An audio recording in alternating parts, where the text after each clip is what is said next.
Welcome to the Tucson Bitcoin podcast. Today, my conversation is with Matt Hill from Start9.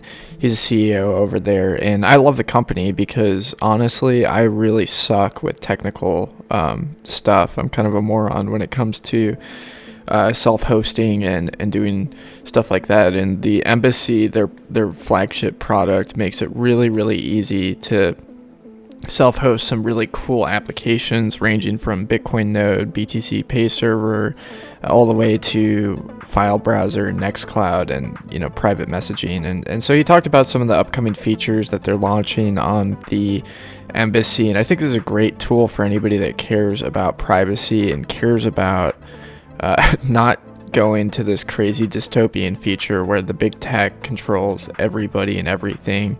And we're seeing that today, and it's pretty gross. And yeah, but anyways, this is a great conversation. I hope you enjoy it. All right, we're recording. Welcome to the podcast, Matt. Good to have you on. Hey, thanks for having me. Yeah. So we met at Guns of Bitcoin a couple weeks ago. That was a lot of fun. It was cool to see you guys selling a bunch of Start9 embassies all over the place. So yeah, I'm pretty excited about the product. I've been shilling it everywhere I go for the most part. But yeah, what was your inspiration for the company? There's sort of the ideological inspiration, and then some of the more practical, implementations of that ideology. So the ideological inspiration was freedom, to put it bluntly. Personally, I have been I guess as an example, when I was young, I would, anytime there was a restaurant or bar or park bench where I had the opportunity to leave a mark, like using a steak knife in the table or something. You know how some restaurants like let you carve into the table or park benches. Um, I would carve the word free, uh, sort of my like mark that I would leave. Um, and just FREE, right? Not freedom, not free stuff, just free. And to me, that was always just, you know, um, the battle cry, the what my heart's desire was. I just want to be free, and I want everyone to be free. And so, I've always sought activities, projects that enhanced my own freedom, augmented the freedom of those around me, and those have taken various forms. And this is the latest rendition, and the biggest, and the coolest. So that's the essence of Start9 and myself and my partners and everyone who works at the company. Is we are trying to make it such that a human being has the ability to be free. Now, we unilaterally can't make that possible or impossible, but we build products that help an individual accomplish that goal, namely digital products. Well, we actually sell a physical product, but it enables you to exist freely in your digital life, not your physical life. Nice. Yeah. I one time I carved my name into somebody's driveway and they happened to be my neighbor, and that wasn't a very good decision because they figured out it was me right off the bat. They I must have been wasn't. really, really smart. Yeah, well, I was pretty dumb as a 11-year-old kid, but it just made me Yeah. think of that. If you're gonna vandalize somebody's property, you probably shouldn't put your name on it. Yeah, Yeah.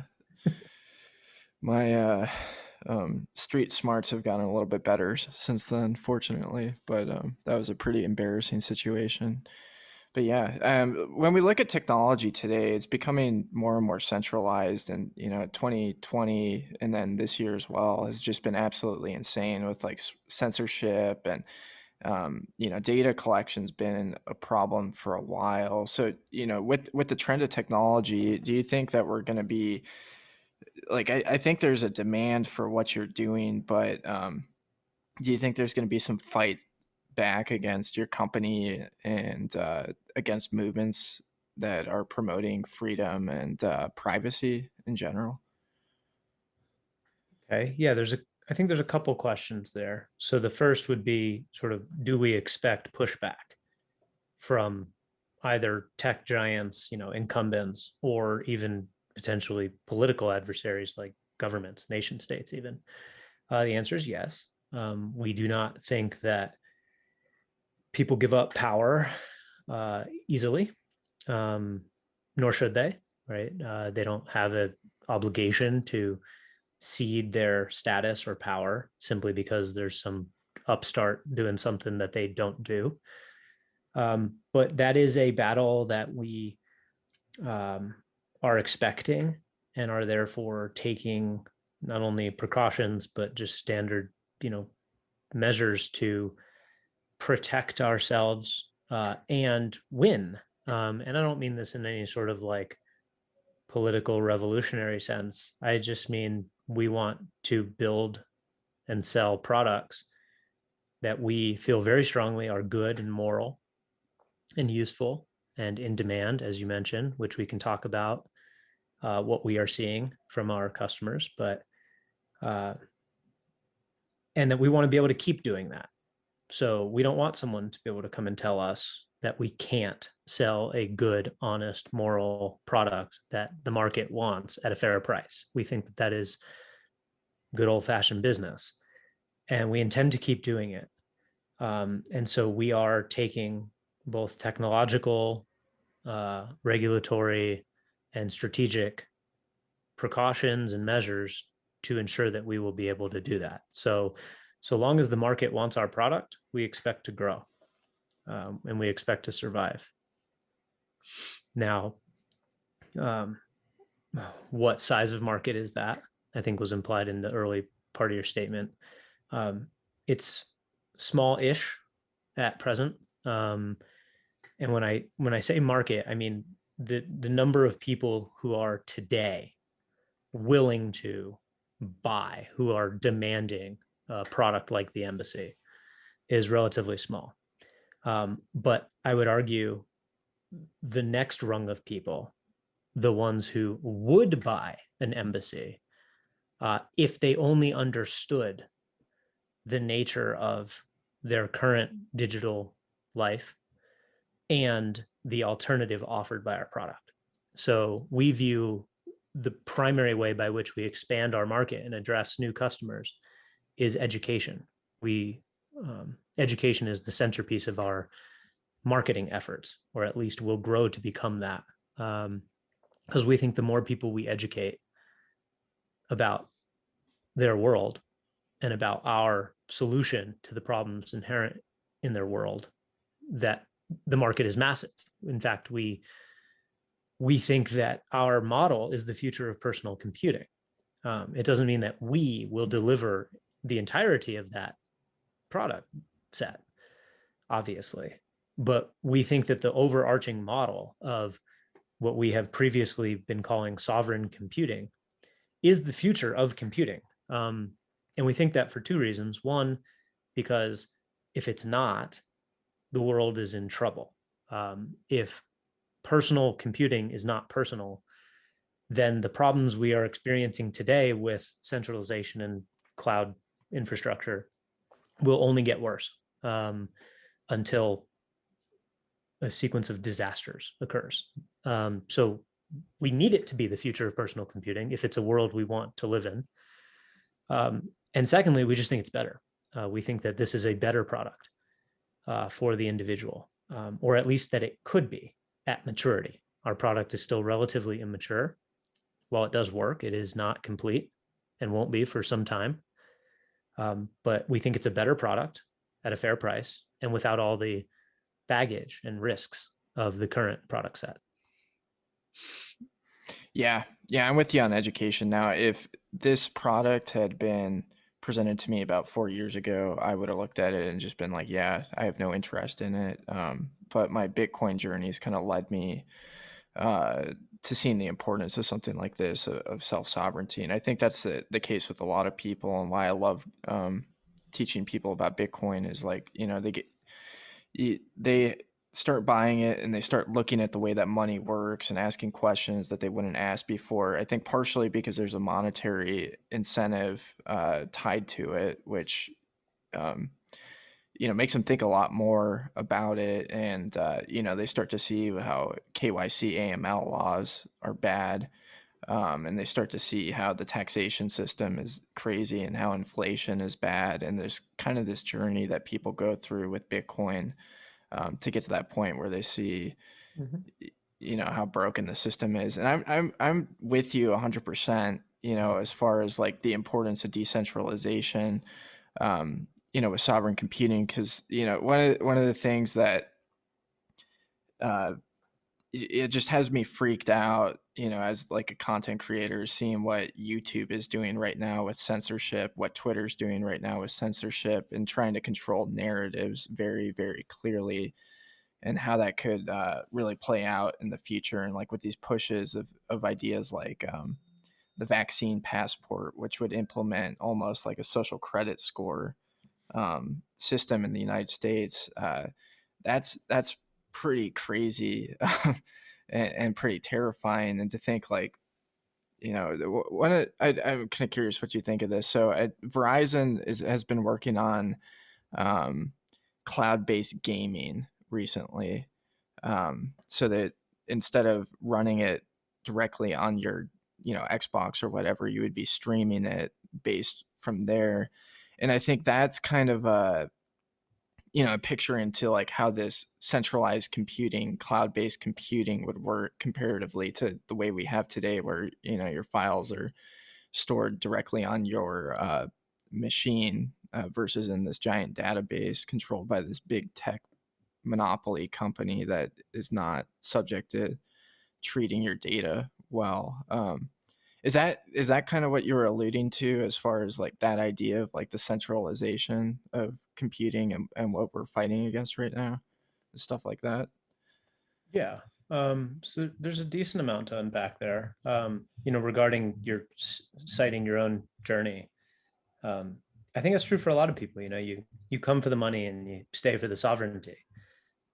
Bitcoin is a rabbit hole that leads to the idea of independence, self-sovereignty in all things, and it teaches us how to accomplish those things. Right? It touts decentralization as an essential principle. It touts trustlessness, personal responsibility.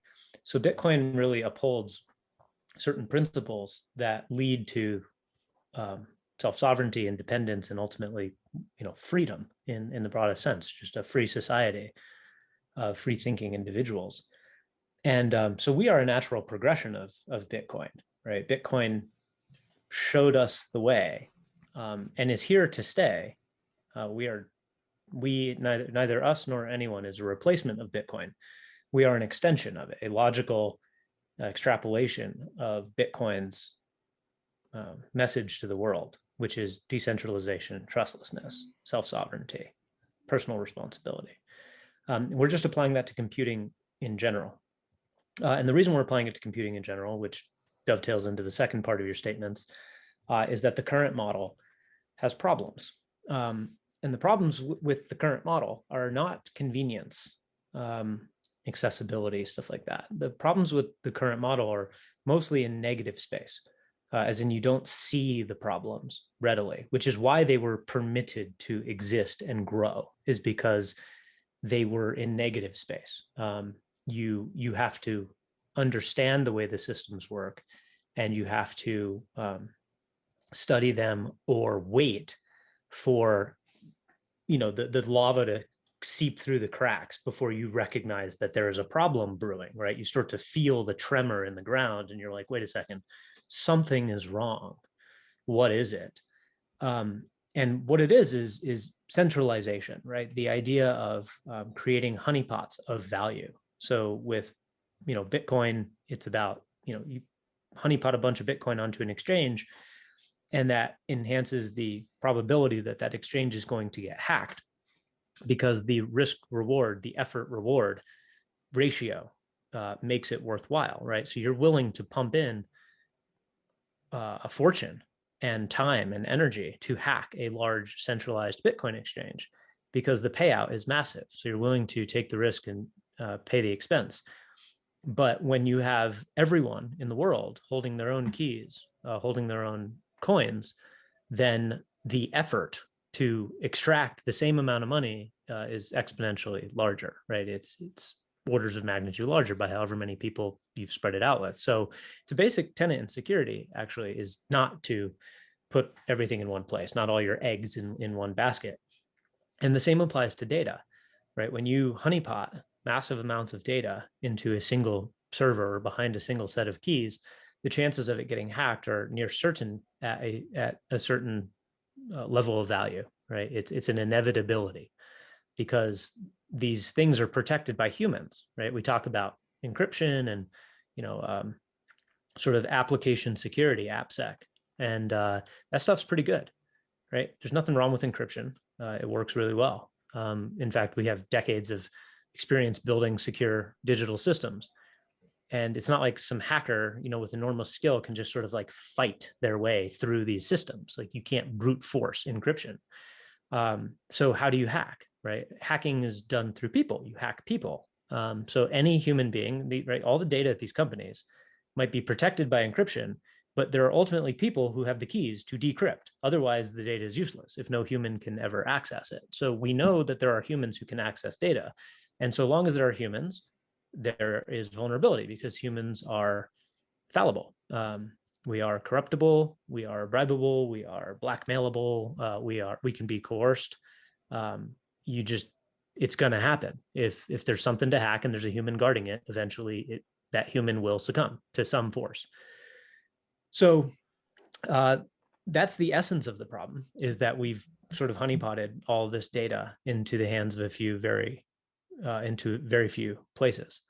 The second part is communications. So the access points themselves. So there's data, which we mostly think of as privacy, right? Like this is confidential information that has value, and it needs to remain confidential and secure. And then there's access, which is the counterpart to that is censorship resistance. So the other problem with the computing infrastructure is that it is under the control, it's permissioned, right? That your ability to use one platform or another, or even to text message your significant other, is a permissioned action. You are essentially asking for permission every single time you want to do anything with your cloud computer. And if you find yourself on the wrong side of that judgment, either by the company that is permissioning your access or by a higher authority of the nation state, then you're out. You're cut off, right? Whether it's deplatformed from a social media platform or, again, just private messaging. It's not really your activity. You are renting that space. You are asking for permission. And so most of these things, the 2 points here, right? The honeypotting of data and the security vulnerability that creates, and the permissioned access and the censorship possibilities that creates, most often exist in negative space, as in most people, most days, don't feel the impact of those negative aspects because hacks don't happen very often, or at least that we know about, right? And you're not cut off and censored. And actually, there's a third. Well, I'm at it. I might as well cite the third problem, is that when you have permissioned access to things as basic as data storage and communication, eventually, through centralization, those pipes and access points and storage facilities will be controlled by fewer and fewer and fewer people, fewer and fewer companies, ultimately resulting in oligarchic or monopolistic behavior, which means rent extraction, extortion. So you can expect that as we continue to centralize the cloud services, that the rents will go up. And there will come a day when you can't pay the rent, and they'll say, well, I guess you don't need to make phone calls or text message or do anything, right? You're so much of your life is dependent on these systems that being cut off is horrifying. And so you'll do anything to stay connected, including selling the farm. We don't see much of that today because the tech giants are all jockeying to become that monopoly. They all want to monopolize the space such that they can then squeeze and crank up the pressure, which is why they're all willing to make no money up front and figure it out later, because they know that once they own the pipes, then they can squeeze a little bit. So again, negative space, because almost everything you use today is quote free, right? As in, it doesn't cost money. It costs you data and some privacy, et cetera, but it doesn't cost money. All three of those will change. Hacks will happen. You may or may not get cut off depending on which country you live in and who's in power at what time, and you will get squeezed for rent. And so eventually this system turns out to be a disaster for humans, even though to date it has been a godsend. It has been an amazing development of human history, global interconnectedness through cloud computing. But there has been a monster growing in the shadows, and it is only now starting to rear its teeth, and people are starting to get scared. And that's where we come in, is we offer an alternative to this future, an alternative where you, the individual, are in total direct sovereign control over your data, your communications, and it's all free by nature. It has to be. You pay for electricity. Yeah, yeah. I mean, that's pretty astounding. So when you say like they're squeezing the rent, what do you think that would look like in the future specifically? Like them charging for the service, or could it be even like the social implications like we see today? If you don't fit into this box, then you're not allowed on our platform. Or is there anything else that you think they could be doing with that? So the latter, the you don't fit in, you don't belong on our platform, I would put more in the censorship box rather than the rent-seeking squeezing behavior. The rent-seeking squeezing comes in two forms, right? As in they're squeezing value out of you. And you have two things of value to offer. One is your data, and the other is your money. And so we've already seen data squeezing practices. That happened first, because the terms and conditions and the privacy policies just keep changing under our noses. And what we're not reading is increasing amounts of we value your privacy, which is why we only handle your data in these certain ways, right? But it is still, like, that is their means of revenue, right? Anytime you're using a free app, you are the product. Um, and so you can expect increasing amounts of abuse over your data. Certain laws in some jurisdictions sort of try at least to prevent abuse of personal data. And so they have to then turn to alternative means of making money, which would be subscriptions. So a lot of the apps now that you use, take like Adobe, for instance. The Adobe suite, like Illustrator, and used to be downloadable software, as in you would buy it. Same with Windows and Microsoft Office, right? You'd buy it and you would own it and you would run it on your computer. And you could create cloud backups either through Adobe or Microsoft or through your own backup system, or you could save it to a USB stick. But it was basically your software on your computer, and there were a certain number of licenses, number of computers that you could install it to. You can't do that anymore. There is no way to run the Adobe suite without Adobe Cloud. You actually can't buy their software anymore. You can only rent it, because somebody decided or figured out that the number of customers who would be lost, and this is because Adobe has essentially, massive mind share and market share in this segment. Once they achieved that kind of brand recognition, that like, hey, we own this corner. Like when somebody thinks about how do you edit photos, they're going to think of Photoshop, right? So they own that corner. Obviously, there are competitors. And somebody at their company, rightfully from a business model perspective, figured out that by getting rid of the downloadable software and switching to a cloud-based model, their lifetime revenue of a customer would go from $300 to $300 a year, right? Or $150 a year. and that they're unlikely to cancel within 4 years. So we've essentially doubled or tripled the lifetime revenue expectation per customer.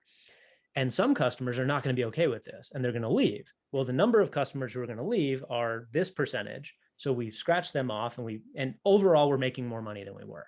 And so it's a valid business decision. Like, I don't blame Adobe for doing this, but what is the counterbalance? What is the alternative in the marketplace? Like, when a customer is like, I don't like that, what happened to the people who left? Where did they go? When all companies are doing this, where do you go? There is no alternative. So we are trying to provide that alternative. We're trying to offer people a way to own their software once again, to own their computers once again, to not be renting. Every single time you pick up your phone or your computer, you're just renting space and time on somebody else's computer. In fact, many other people's computer, because every time you open a different app on your phone, you're just renting space for the period of time that you're using that app. And during that time, you're being charged for your data. They're just collecting everything they can about you. And you are paying potentially some of these things in addition with monthly subscriptions. And what I'm saying is that until something like us offers a significant counterbalance to that trend, there is no reason for it to stop. The data collection will continue and the rent seeking subscription practices will raise. And I don't look at those companies and go, they're evil. They're stealing your data and they're charging you subscriptions. They're doing exactly what they can do, right? They're doing exactly what the market will bear. And so if you don't like it, you gotta buy something else. You gotta find an alternative, right? I'm for the free market. I don't go, oh, that should be illegal. Let's empower government more to tell Adobe they can't, that they need to offer downloadable software as opposed to cloud software. And it's like, no, I'm not for that either. What I am for is competition. So here we come. Yeah. Yeah, I love that. I mean, that's just like the general ethos of open source in general, is the idea of going out and doing things without permission. Like, I mean, the 3D gun printing community, my first introduction was a couple weeks ago at the conference, and it just blew my mind the way that people are just going out and doing this. And same thing with Bitcoin. Um, so yeah, what as far as like customer feedback on the product, what has the reception been like, and what do people want, and what are they most excited about with the embassy? Um, yeah. So when we first launched, we were, predominantly a Bitcoin product. People thought of us as a Bitcoin product. We had Bitcoin as our first service that we offered on the marketplace. And so we were very quickly compared to a Bitcoin node, and the embassy is a plug and play Bitcoin node. And that was true. You could plug and play a Bitcoin node with our product. But we knew from the very beginning that this was only an entry point for us, an important one that we knew would never go away. And in fact, we are doubling down on the Bitcoin stack and offering more and more services that are based on Bitcoin. But we were going after general computing. And only recently, like really recently, in the past few weeks, has the public perception of Start9, according to our perspective, really pivoted to what we want it to be, right? We were almost universally compared to other plug and play Bitcoin node products for our entire existence until a few weeks ago. And suddenly something tipped. We reached some kind of inflection point, and people are now starting to call us, like the self-hosting platform, right? The sovereign computing platform. And we're like, yes, okay, we broke through it. We are no longer just a Bitcoin node. People are recognizing that what we're building is so much more than that, that we really are building a new kind of computer and computing platform. And they want it all. The biggest question that we get in our support chat is when Matrix, when Nextcloud, when Home Assistant. They want the big ones, right? Those are the big ones. When Mastodon was a big question for a while, and then we launched Mastodon. And we've launched a couple of things very recently. Now that our service packaging guide has been published, community development efforts and our own ability internally to turn over new services is at an all-time high. We're going to launch a lot of things this year, and by the end of the year, there aren't going to be many things that you can't do with your embassy that you can do with your phone or computer. You're going to be able to do almost everything. None of them are going to be as convenient or great as the cloud-based stuff, because those are funded by massive companies with decades of R&D and UX experience. And we're dealing with open source software that was passion projects of a few people. So, but we will catch up. The open source system will catch up. So, when you talk about what the reception is like and what the questions are, so the reception has been phenomenal. It's what has kept us going and kept the enthusiasm behind the project is we have passionate supporters. We don't just have people who are like, you built a cool product, thanks. We have people who are more and more viewing Start9 as a movement, as an idea itself, right? The fact that we are a company is almost incidental, right? We are a company for very practical reasons. We're a company because people need to get paid. Humans have to live and put food on their table. And so we viewed being a company as a very practical way of doing the work that we want to do. But the work that we want to do is what's important here, not the organization that does the work. It's, do we have the time and ability to do what we want to do? And that's what people are focusing on, which is great. That's what we want them to be focused on. It's what we're focused on. So we are getting people coming into our Telegram channel, into our Twitter DMs and private emails and public comments that are just incredibly rewarding. We don't really have a lot of haters, which is a remarkable thing to say in this world. I don't know of almost anything that doesn't have a lot of haters. Maybe we're not big enough yet to have a ton of haters, but we haven't even seen any kind of like increase. I mean, as we've grown in popularity, it's all been positive. And we attribute that to the essential goodness of what we're doing. There is no catch here. There is no catch, right? There's no backdoor or secret. We are genuinely, honestly trying to deliver a great product at a great price that accomplishes a deep human need. And we are working our asses off to make that possible. And I think our customers, our partners, our community recognize that. And they have acknowledged it publicly, loudly, and privately. And we're really, really grateful. And it has kept us going to know that we are being recognized and we are delivering what is wanted. And then immediately after, it's like, oh, you guys are awesome. You're crushing it. I love it. Hey, when are you going to do Nextcloud? It's like, all right. Like they want more. And that's great. We're gonna deliver more, but we also need help. So scaling is a real thing. We have real business considerations to scaling. We can't just sit around and write code all day. We have to ship, we have to pay people. There's HR. It's all the things.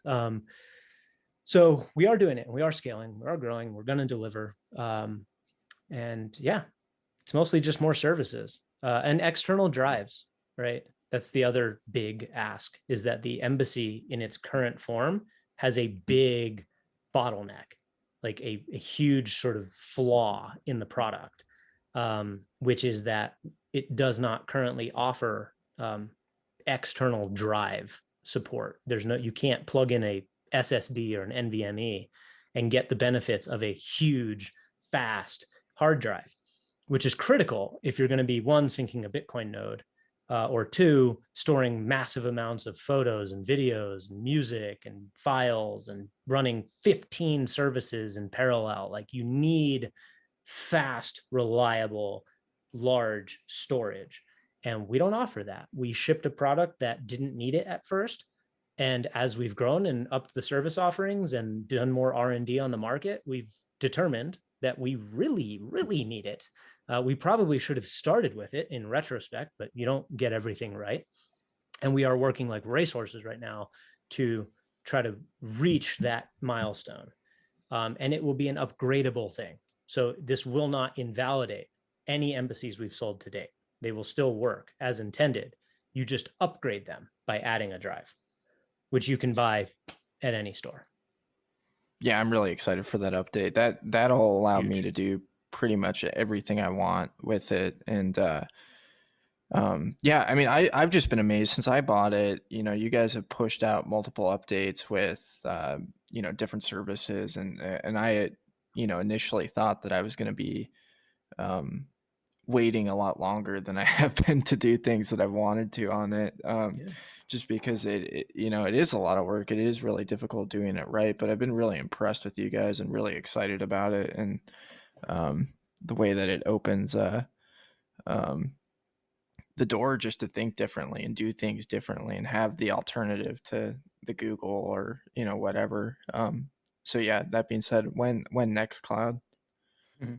I'm just kidding. Nextcloud, yeah, I'm just that's kidding. no, we get asked about Nextcloud all the time. Nextcloud is Yeah. a beast. It's a big program. And there's nothing fundamental that prevents us from doing Nextcloud. In fact, the biggest challenge of Nextcloud, I know you were kind of joking, but we might as well address it because people do want to know. Um, one of the biggest hindrances to Nextcloud is email. As crazy as that sounds, is SMTP. Email is hard to do over Tor. So, email is hard to do, period. Email is an incredibly ancient, antiquated piece of shit, centralized protocol. Sorry, the protocol is not centralized, but its implementation has been enormously centralized. It is very hard to send and receive emails in a sovereign way without getting dropped into spam folders, et cetera, right? You really need one of the big providers to be processing your emails for it to work smoothly. Um, and then you add Tor into the mix, and it basically becomes impossible. When I say basically, it's we can do it, but we are also exploring and will be implementing at some point ClearNet support. So you will be able to access your embassy on a ClearNet website. Like I would be able to put mine at embassy.matthill.net, and that would be my embassy. And then all the services would be hosted as well. So, it's important that Tor is there as a fallback because using ClearNet means you are inherently relying on the DNS system and the certificate authorities of the world. And you can be cut off essentially. So Tor is necessary as a fallback, but implementing ClearNet support will give us a lot of people will really appreciate it. And it will enable something like Nextcloud much easier. So we're still trying to kind of decide what comes first, our sort of ClearNet support story, and then Nextcloud in a very streamlined way, or Nextcloud in a little bit of a hacky way, and then ClearNet support later. And we don't really know yet. Honestly, we need to get a little bit dirtier with Nextcloud. We need to get our hands in there and get it up and running and see what the challenges are. Um, and yeah, so it's coming. The big one that we are most excited about, I would argue, pretty significantly more than something like Nextcloud, and that what we think is our killer app. Like we think it's what brings us to the next rung of market of customers, like outside of the crypto Twitter space, right? What's the next group of customers? Because that's a very small world. We need privacy advocates in general, right? To um, take on our product, to want to buy one. And so the app that or the service that we're going to use to do that, we think is Matrix. Um, Matrix, I have mentioned, I believe on the previous podcast, we are now starting to talk about it publicly because we are very close to releasing it. Matrix is the killer of all messaging apps. It is the end of the road for messaging, at least given modern technology. Now, it's possible that in the future, some new radical technology will be invented that enables me to like send a message to you with my mind. But given the current state of technology on Earth, Matrix is the end of the road. It cannot get better than Matrix. Matrix can get better, as in they can add more features and make the service better. But the idea of Matrix run on the embassy is the end of the road for messaging. There's no way to make it better or more private. So you're running your own Matrix server on your own physical hardware in your own home over Tor v3. Messaging with anyone in the world, whether they have a Matrix server or not, whether they're using their own Matrix server or using yours or using the big matrix.org home server, doesn't matter. You will be able to install Matrix on your embassy with the push of a button and message with anyone on earth with absolutely zero chance of censorship. Nobody can stop you from messaging anyone that you want at any time that you want from anywhere, and zero chance of surveillance. Messages are not only end-to-end encrypted, both in one-on-one chats and in group chats, but they are onion routed around the Tor network. So it is literally as private and anonymous and sovereign as you can possibly get with a messaging app. And it's fully featured. Matrix is a full featured messaging protocol. Most people don't know that. They think about a lot of open source software and, these sort of off channel things as being, well, it works, but it's not as good as Telegram, or it works, but it's not as good as Slack. Nope, it's better. It's better than those. Okay, the UX of Matrix, the experience of using Matrix, I argue, is better than those messaging protocols. And it's free, open source, self-hosted, anonymous, and end-to-end encrypted. There's nothing better that you can do. And we're going to make it a button. So we think that Matrix is our killer app, or one of them at least, because we already saw over the last, couple months, millions and millions of people migrating from WhatsApp and Telegram over to Signal. Millions of people are looking for private messaging. Every single one of those people who migrated from WhatsApp and Telegram over to Signal, plus every single person who was using Signal prior to this migration, every one of them is implicitly, if not explicitly, announcing that they value their privacy. Otherwise, why are they using Signal? If they didn't value their privacy, if they didn't care about private messaging, then they wouldn't use Signal. But the fact that they are using Signal is a signal to us that they value their privacy. So we're going to come in and go, well, if you value your privacy, why are you using Signal? Why wouldn't you use the thing that's actually private, fully private and sovereign and unstoppable? So it might be a tough sale at first, simply because we're obscure and because Matrix is a bit more obscure. But wait until Signal starts having problems. Wait until, wait until they launch a shitcoin as payment on their platform. I'm sorry, that happened last week, right? So people are going to abandon Signal because Signal is going to go the way of any centralized nonprofit organization, which is they're going to lose themselves along the way eventually. Yeah, we're already seeing Signal have issues, and like you mentioned, launching their own shitcoin. That's a funding issue versus like what you're talking about is like the self-hosted aspect of it is it's decentralized. Yeah, I'm so excited about Matrix. The second that it ships, I'm gonna get everybody I know on it. So like, say I'm self-hosting it. How many people could I support using Matrix, or is that not how it works? Oh, you can absolutely. You can Uncle Jim it for everyone you know. And then at the same time, tell them they shouldn't be doing this, right? Like, Yeah. the key is to be like, oh, of course you can create an account on my Matrix server. It's super easy. Here you go. Here's the website. Log in, create a username, and boom, you're off in messaging. But why would you do that? Not you. You should say that to them. Be like, oh yeah, you're welcome to do this, but why? Go get your own. Like, stop trusting people with your data and communications. Get your own embassy. So we love the Uncle Jim model because it's convenient and expedient, and people can use it to not only impress their friends and family, but to act as utility for their friends and family. But we know that those same people are going to tell their friends and family, you probably shouldn't be trusting me. I know you do trust me because I'm a trustworthy guy, but you should do it right. Don't have me hold your keys. Take your own keys. Bitcoiners don't let other Bitcoiners use custody wallets.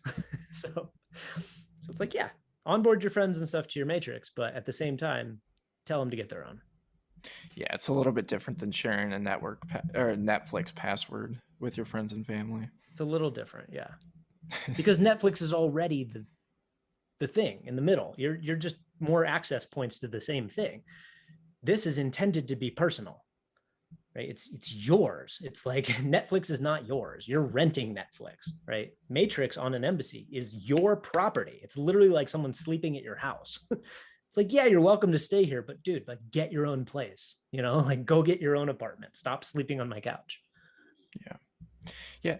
So like, for people that are excited about Start Nine, what are some ways that we can support you guys in the company other than buying an embassy? The hands down, the biggest thing is to spread the word. I mean, we do not have a huge marketing budget, right? We don't have a ton of money. And the money that we have is going into what it should be going into is product development. We want to create the best possible product and provide customer support, which doesn't leave a ton of room given our current, state of financial state to like go do big ad buys, right? We're not going to run some Super Bowl ad. So how do people find out about us? The community. They find out about us through people who have already discovered us and want to spread the word. So doing things like what we're doing right now, being on this podcast and your audience watching it, and going to meetups and telling people. And I know it seems small. It's like tell your friends. It's a big deal because if a well-spoken, advocate of what we are doing tells 10 people and convinces 5 of them not to buy an embassy, just that what we're doing is interesting. And even 1 out of those 5 go to our website, fall down the rabbit hole, and end up buying an embassy and then telling 10 people, well, there you go. Now, hopefully, we hope the conversion rate is more than 1 out of 10. And if it is, then it's exponential, right? If every one person converts 2, then those 2 would convert 4, and those 4 convert 8, then you have exponential growth. And while we might not experience the fruits of that exponential growth for some time, as in these word of mouth viral growth takes a while to really like reach critical mass, we think it is. Like our observations of our market, of our customers, is that it's working. We are building something real here. This isn't a flash in the pan, like cool product fad thing. Our customers are taking our request, which is what I'm requesting here, and taking action. Like you want to help, nothing can help more. Well, maybe some things, but the minimum that you could do, which is enormously helpful, is spread the word. Now, if someone's interested in getting more involved in that, like what other parts of the company or organization do we need help with? Well, there's a few. So the code is all open source. So if you are a programmer and you think that what we're doing is the future of computing, like we do, what cooler thing to work on, right? Hop in the code base, check it out, find a ticket, take it on, fix it, whether it's a bug or a new feature, whatever. And if you're good and you keep doing it, it could actually build towards a formal relationship. Like we'll pay you, right? We'll send you Bitcoin to do what you do. But we don't necessarily go out and like, throw the money first. It's more like we want to attract people who want to be working on this technology and then build the relationship organically. I found that to be a much better way of building an organization rather than throwing money in the air and being like, you get people for the wrong reasons that way. So we need help coding, period. There's a lot to build and we got to build it. Secondly is packaging services. So we just launched our service packaging guide about 2 months ago. And it's pretty good and getting better. It's not that hard to package a service. So if you're saying, man, I wish there was a note-taking app or a to-do app, right? I want to create my grocery list in a sovereign way, right? I'm sick of Google Keep notes, knowing what I'm going to buy at the grocery store. So I want to take my notes or to-do lists on my embassy. Well, there's plenty of open source to-do applications out there, right? Go to awesomeselfhosted.com. Or it's not, sorry, it's Awesome Self Hosted is a GitHub repository on GitHub. And it's just a list of thousands of open source software services that are potential candidates for the embassy. Find one that you like, package it up, submit it to us. We'll make sure that you didn't package any malware in there. We'll test it, we'll run it, we'll vet it. We'll make sure that it has a good looking image. And then when it's ready, which doesn't take that long, depending on the service, we'll put it on the store and give you credit for packaging it up. And again, there's a potential here to actually build a formal relationship where it's like, if you're packaging a lot of services and you want to keep doing it, sure, we'll pay you, but get started first. And then other areas are design. We have a severe deficiency in this company with design. None of us, I would argue, are. I don't want to say this because I'm going to offend some people on my team who think they're maybe a little better than what I'm about to say, but none of us are professional artists. We don't do advanced professional design work, whether it's logos or animations or splash screens or even the backdrop of our website. Like it's all very kind of amateur, right? Like I don't hate our branding. I don't hate our aesthetic, but it could absolutely be better, right? Like our presentation to the world is not like, oh, that looks nice, like that's a sleek looking thing. It's more like, okay, it's not bad. It's okay. So we need help with that stuff. And we don't have anybody internally. I can't afford to hire a full-time in-house designer to basically go through and rebrand us and do all this. That stuff's expensive and it's risky too, doing a rebrand like that. So, but if anybody in the community was like, hey, I got an idea for a new logo, or I got this or I want that, send it my way. All right. If it's good, I'll at minimum implement it and give you credit for it, and at most pay you. And support you in any way that I can in your own business and line of work. So design, and then support, customer support. So luckily, we have a really helpful, awesome community. And if you go into our Telegram channel and ask a question, if you're having a problem with your embassy and you say, hey, this happened, what's going on? I'm usually kind of just living in there and answering these questions in the middle of the night. But the more people from the community start helping each other, the more I and the team will be able to focus on delivering value, on writing code and delivering new products. So anyone who feels that they are an expert or at least good at their embassy and know how to do things really well, answer some questions in the support channel, right? Like take some time here and there to, or turn notifications on. And then if you see a question that you know how to answer, like jump in there and answer it, and I'll be super grateful. And that's it.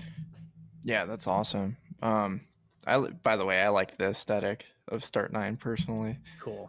Great. But Maybe we're not as bad as I think. But yeah, I don't know. I think it's pretty great, but I totally get what you're saying. Yeah. So yeah, where's some good places that people can keep up to date with Start Nine? I know you mentioned the Telegram group as a good one. But yeah. the Telegram group. So if you go to our website, which as of yesterday is start9.com. So we dropped the labs, which is fantastic because it was really hard to just say it. Start9labs.com. People would be like, lab? Like, no, start9.com. It's a much smaller bite-sized communication. So that's our website. And if you go to the bottom, there's a whole bunch of community channels. So we have Telegram, where basically the whole team is there all the time, and you'll get us right away. We have a Matrix community channel, which is probably going to become the main community channel as soon as we launch Matrix on the embassy. We're going to sort of deprecate Telegram. We're not going to shut it off right away, but we will move people over. And then we have Twitter, where I am responsive over DMs to the company account. Also, personally, I'm responsive. And that's pretty much it. Those are our community channels. Awesome. Yeah, I'm just looking at the matrix now. I might try and play around with that even before you guys ship it because it sounds Do it. awesome. But Yeah, you yeah, can create an account on the Matrix mothership, right? So matrix.org is a foundation, a nonprofit organization that develops the Matrix protocol and software, but they also have hosting. They host an instance of Matrix, a massive one that is the largest instance of Matrix in the world that most people use because very few people self-host. So they're all using that instance. You can just create your user there. And what's cool about that is you still have access to the entire federation. So the Matrix protocol is not peer-to-peer and it's not centralized. It's the thing in between, which is federation, right? So if you create a user on the Matrix home server, you can actually join a chat room that's hosted on Start9's server, and it's our community chat. So you could create a user on our server, your server, or the Matrix home server. It doesn't matter where you create your user. All of these things federate together and create a network. It's exactly how Mastodon works, by the way. So yeah, try it. And then when you get your own, just create a new user. Yeah, awesome. I'm definitely gonna try it. I am spending so much time playing around with my embassy. We should talk about pages for a second. Yeah, because you had go brought for it it. up before we started, and it's one of our new releases, and it was a shock. Like nobody saw Pages coming, including me. Pages was a Aidan McClelland, aka Dr. Bones, special. Aidan is sort of known for showing up on random Tuesdays and just saying, "Hey guys, guess what? I built this crazy thing that you never imagined." He's very good at that, and he does it more often than anyone should. But he showed up and was just like, I built this thing. And at the time, it wasn't even called Embassy Pages. It didn't have a name. And we were like, all right, well, what is it? What can you do? And he was basically like, all right, so you can now host a website from your embassy. So if you want others in the world to be able to view a website, just like, if I created matthill.net, that's a website that I host for the world. He was like, you can now host a website on your embassy at your Tor address. And not only that, but you could host as many websites as you want, each on a different subdomain. Like you could do like hello.blah.blah.onion and goodbye.blah.blah.onion. And those would be two different websites, both hosted from your embassy, neither visible to the other. And you could just create as many websites as you want on your embassy. And we did this by leveraging file browser, which is also a service on the embassy. So the way that you host a website on your embassy is you take the website files, like the actual directory of the website, like index.html, blah, blah, blah. And you can go get these things online. Like if you go on Google and just look for free website templates, there will be hundreds of cool website templates that you can download and then take that downloaded directory. You'll probably have to unzip it and then upload it to file browser and put it in some folder. So go into your file browser service and type in, my website, my resume website or something like that. And then take the directory from the free download that you got from the internet and upload it to file browser, put it in that folder. And then you go into Embassy Pages and you just tell Embassy Pages where to find that thing in file browser. So all you have to do is go into Embassy Pages and say, oh, I put it in my resume website / whatever the thing was called that you downloaded, website, sample website, right? So my embassy website / sample website, save. And what Embassy Pages will do when you hit save is it will take that entire website and just serve it on your Tor address, your Onion address, which is super powerful, right? Because in order to serve a good website, you have to be a web developer. Nothing there changes. It's not like Embassy Pages is like a web designer site. It's like if you already have the power and the skill to build a website, now you can, with the push of a button, host it on a Tor hidden service on your embassy. That's the power of Pages. However, there is a non-technical usage of Embassy Pages, which we think is very cool and actually came about from Guns and Bitcoin. So when we were at the conference, my dog is all over me right now. Go on, Mexi. So when we were at the conference, we had multiple people come up to our booth with the question of, can they use the embassy to host serve 3D printing schematics, files for 3D printed guns. And we were like, well, yeah, I mean, if you wanted to, the embassy is a server and we have a thing called file browser, and you could take the files for your schematics and put them into file browser and then share that link with people that you wanted to be able to see it. And as we're saying that, we're like, that's not super efficient, right? You don't want to like share a folder. It's like, uploading something to Google Drive or Dropbox and then sharing that folder with specific people. It's very personal. It's like, I need to share the link with you for you to be able to access it. What if I just wanted to host them for the whole world? What if I was just like, hey, planet Earth, I have some 3D printing designs. Here's where they live. Well, with Pages, you can do that. So what Embassy Pages allows you to do is you just take a folder, like say like you have a folder, a normal folder, and it's filled with 3 files. These are doc. So these are either doc files or pages files or txt files. Doesn't matter. Just a file with printing in it, right? And just put those in the directory. Then go to Embassy Pages and say, I want to create a website on the subdomain 3D prints. Great. So this website is now going to be called 3D prints dot blah, blah, blah, blah, blah, dot onion, right? And point it at that folder that you put in Embassy Pages. Now, keep in mind, what you put in Embassy Pages is just a folder with files in it. That's it. That's what you put in File Browser. Point Embassy Pages at that folder and hit save. Now you can post that website anonymously or whatever, depends on what you're hosting there. And anyone on Earth can now open up a Tor browser and plug in 3D prints dot blah blah blah blah blah dot onion, and will immediately on the screen just see the folder and all the files. And there's nothing that can stop that. There's no way to take that down.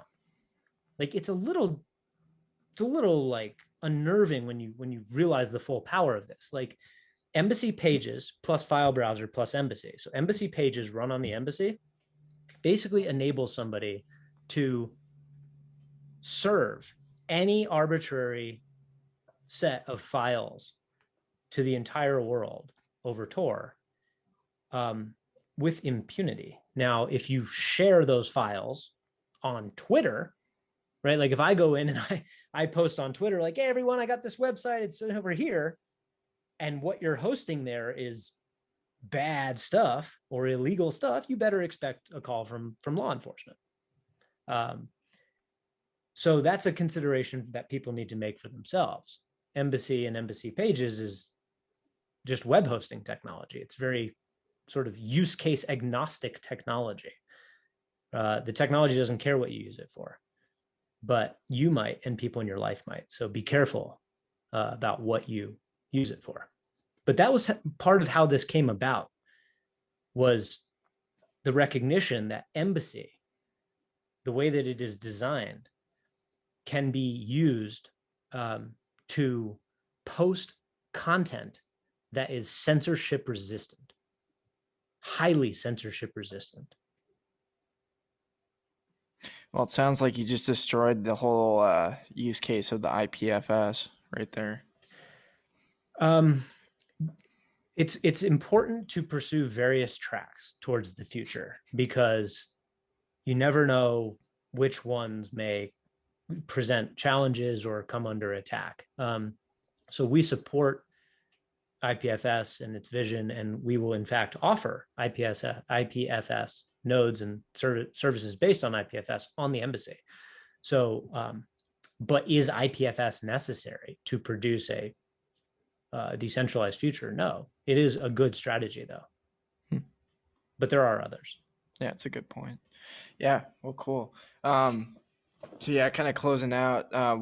What's like we're going into probably another chaotic summer, and I think a lot of people are going to feel demoralized, going forward, kind of like we've felt over the past year. What's really giving you hope and encouragement right now, like looking forward in the future? Uh, so depending on the timeline, I'm either an extreme pessimist, a pessimist, an optimist, or an extreme optimist. And so those literally correlate to time. On the short term, I'm an extreme pessimist. I think that the world is in big trouble right now. I do not see how we pull out of the current situation without more damage. In the short to medium term, I'm a pessimist in that I think this is going to take a while to resolve. And I don't mean COVID or the election. I'm talking more broadly than that. Like the world has problems. There are there's a lot of confusion. There's a lot of really anachronistic infrastructure, financial and technological, that is decaying, and the house is quote unquote falling down. So I don't think that that's something that can be resolved overnight. And I think that the near to medium term future is going to be a battle. I think it's going to be a struggle, and that a lot of people, unfortunately, are going to fall through the cracks during this transition. Medium to long term, I'm an optimist in that I think what we're building is a viable replacement. I think that we and Bitcoin and the entire decentralized movement and a new understanding of Austrian economics, and you know, hopefully with some reinvention of education, um, of which there are viable models, that we can come out of this chaos, out of this next prolonged crisis, the crisis that we're currently in, better as a world, as a species, a more free and prosperous world. I really do think that that is the future. It's not a hope. I think that that is the most likely outcome based on my own perspective.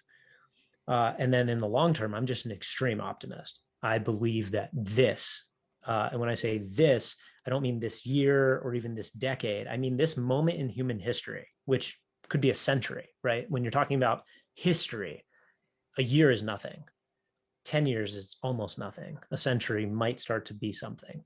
But this period of human history, this is our moment of glory. This is when we do it, right? This is when we go from being these like self-destructive adolescent douchebags to being like people of the stars, right? We're going to leave this planet.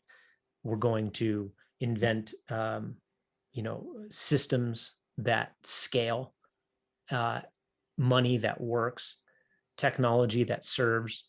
We're going to break um, these sort of anachronistic expectations of what a human life is and what morality is. Um, and I see a free future. I see a future for humanity where we grow up and we get it, and people can live their life however they see fit and minimize to the maximum extent the amount of suffering and death in the world. And it's like, I know that sounded really corny, but that is based on very worldly grounded observations, and it's primarily driven by technology as the primary driving force towards this better future. But when technology pushes the envelope as it is, all the other aspects of society tend to follow along, right? Like when technology enforces, makes people behave better by setting the proper incentives and providing the proper defenses, then all of a sudden people start acting different. The incentive structure changes. And suddenly it's like what happens when you discover Bitcoin, right? Bitcoin, the technology, triggered Bitcoiner investigation, which triggered economic investigation, which triggered new ways of thinking about how to live your life, it's like the technology blows the door open and then everything is possible. And the technologies that we are inventing in this world right now are just off the charts. I mean, we're talking about medical technology that could potentially allow people to live for centuries. We're talking about artificial intelligence that could make accomplishing goals, tasks, 1/100th, 1/1000th of the amount of time, right? Like artificial intelligence is going to take our brains and our normal course of solving problems and just put them on this. It's a rocket ship for problem solving. Um, and then we have interstellar travel. We have decentralized monetary systems. And these are just, virtual reality. How cool is that? Right? How cool is it going to be when you can actually do Matrix style stuff, like move in a digital world? It'll make visiting friends and family unbelievable, even from a different planet. So yeah, I'm super optimistic. I'm about the most optimistic person I know on a long enough time frame. Yeah. Yeah, I like that perspective. I try and tell people over and over again that we live in a pivotal point of human history and we have an opportunity to really shape the future. Yep. And I'm with you on that 100%. I also think it's Honestly, probabilistic, as in what I just said is not bound to happen. mhm, There is an alternate future that is not somewhere I want to live, yeah. but is absolutely possible, which is why it's so critical that we get this right. um, that the people who can do something do something. Yeah. Yeah, I really like that.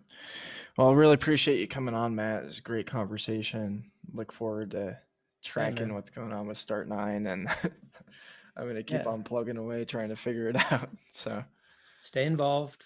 Don't be afraid to ask questions if you are stuck on something. We're here to help. And I appreciate you having me on. And anytime you want to chat with me or anybody on the team for that matter, just let me know. awesome. That was a really fun conversation with Matt Hill from Start 9. Go check him out.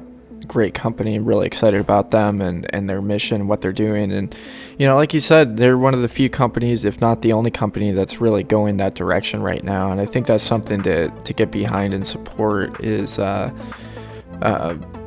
push for sovereign computing, as he says. That's kind of a cool term. But yeah, anyways, fun episode with him. Big thank you for him coming on. Really enjoy him. Gonna really enjoy following their work as they push all these updates going forward. I think 2021 is going to be a massive year for Start 9. It already has been, and I think it's just going to continue to grow as people see the importance for the work that they're doing. But yeah, had some great meetups last week in Phoenix and Tucson. Was really, really excited to see the energy in the community. So if you haven't checked out your local meetup, definitely go check it out. It's a great spot to learn, meet people that are interested in Bitcoin and interested in really a more self-sovereign lifestyle, because there's no such thing as a sovereign individual. There's sovereign communities of individuals. Now you can take sovereignty into your own hands, but you need people around you to support you and to become more sovereign. I think a Bitcoin meetup is one of the best ways to do that. And yeah, hope you enjoyed this episode and have a good one.